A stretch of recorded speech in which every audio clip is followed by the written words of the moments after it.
বন্ধুরা নমস্কার, শুরু করলাম আজকের ভিডিও। প্লিজ বন্ধুরা ভিডিওতে লাইক, কমেন্টস ও শেয়ার করিবেন, এবং যে বন্ধুরা এখনো পর্যন্ত সাবস্ক্রাইব করেন নাই প্লিজ সাবস্ক্রাইব করে দেবেন আশা রাখছি। সব 2 মাইল হেঁটে আমরা স্কুল যেতাম। সে একদম ঝড়ের গতিতে আমরা ছুটতাম, হাঁটতাম।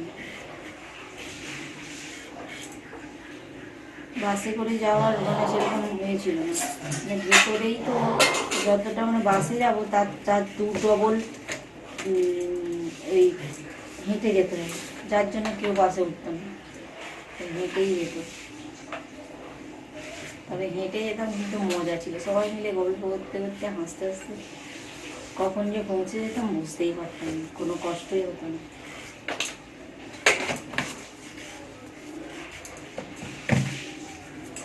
খুব মজার লাইফ ছিল। কিছুই ছিল না, অনেক আড়ম্বর ছিল না, টাকা পয়সা ছিল না, কিছু অনেক ভালো মন্দ ছিল, কিন্তু জীবনটা কি সেটা জানতাম, সেটাকে উপভোগ করতাম।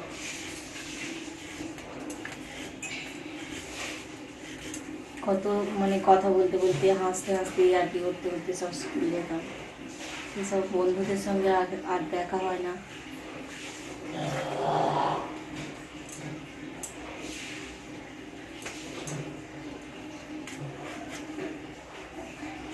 মাঝে মাঝে মনে হয় যে তাদের সঙ্গে দেখা করি, কিন্তু কোথায় আর দেখা করবো।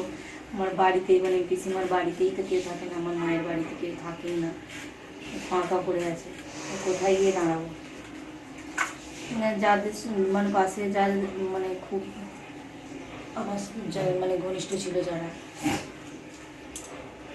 সবসময় একসঙ্গে থাকতাম, একসঙ্গে খেলতাম, ওরা বলে আমাদের বাড়িতে আর যাওয়াই হয়নি। এবং মেয়েও দেখতে চায় একবার বাড়িটা, যে আমি কোথায় থাকতাম, দেখানো আর হয়নি।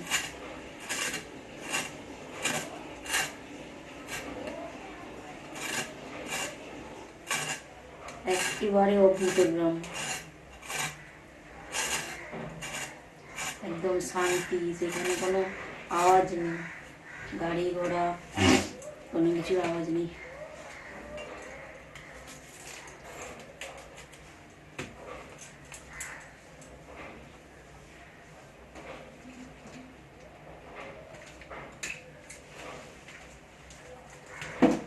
এখন সেই সব জায়গা অনেক পরিবর্তন হয়ে গেছে।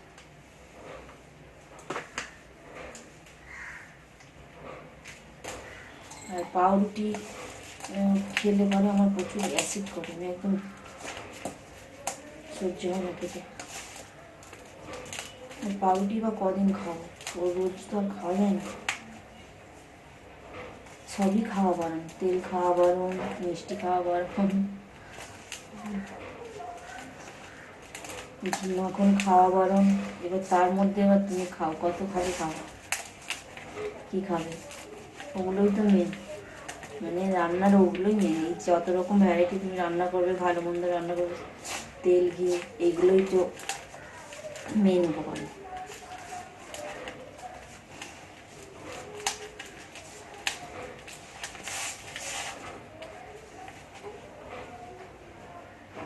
মিষ্টি খাওয়া বারণ।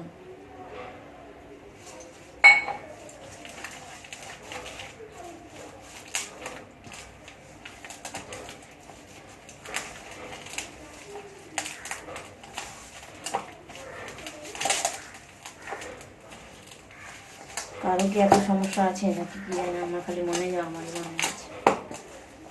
ভগবানের কাছে প্রার্থনা করি কারো যেন না হয় এরকম অবস্থা। যা অসুবিধা, কোথাও গিয়েও যে কোনো কাজ বাড়িতে গিয়ে খাবে, কি খাবে, সেটা খুঁজেই পাওয়া যায় না। এই কাল সেদিনে পরশুদিন শুক্রবার বিয়ে বাড়ি দিয়েছিলাম, কি খাবো সেটাই খুঁজে পাই না। পেটে তো খিদে আছে, খেতে তো হবে। এইদিকে পেটে খিদে আছে, পেটের খিদে মেটাবো কি করে, আবার এইদিকে অর্ধেক জিনিস খাবো না, তাহলে খাবোটা কি?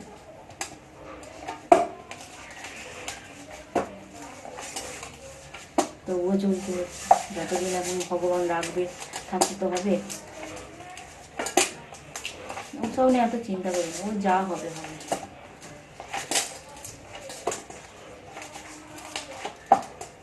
তবে খাওয়া দাওয়াটা খুব অসুবিধা হয়, এটাই খারাপ লাগে।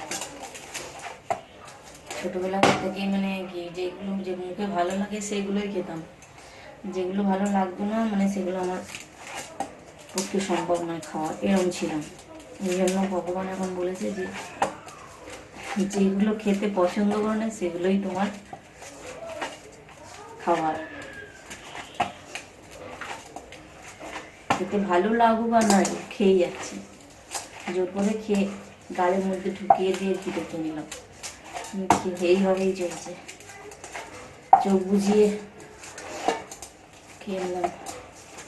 কারণ পেটের খিদে যেটা আছে ওটাও তো নিবারণ করতে হবে না।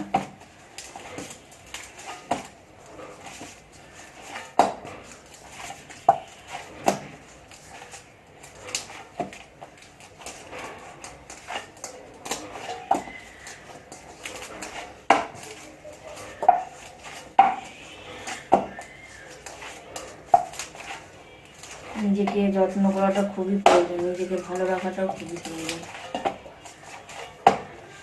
কারণ নিজে যদি ভালো না থাকি পুরো চারদিকটাই মনে হবে যে দুঃখময়, সব জিনিস কষ্টময়। তখন বুঝিনি, ভাবতাম আমারই তো মন, আমি এক্ষুনি আবার কেউ দিলে সেইটাকে নেবো, নিয়ে আবার পরক্ষণে ঠিক মন থেকে মুছে ফেলবো। কিন্তু সেটা কয়েক বছর চলেছে, কিন্তু তারপর আর মুছতে পারিনি। তারপর থেকেই এবার হৃদয়ের পাতাতে সব কিছু যেন লেখা হয়ে যাচ্ছে। তাই বন্ধুরা সবাই আগে নিজেকে যত্ন করবে, নিজেকে ভালো রাখবে, নিজেকে ভালোবাসবে, তারপর অন্যকে।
শেষ করলাম আজকের ভিডিও।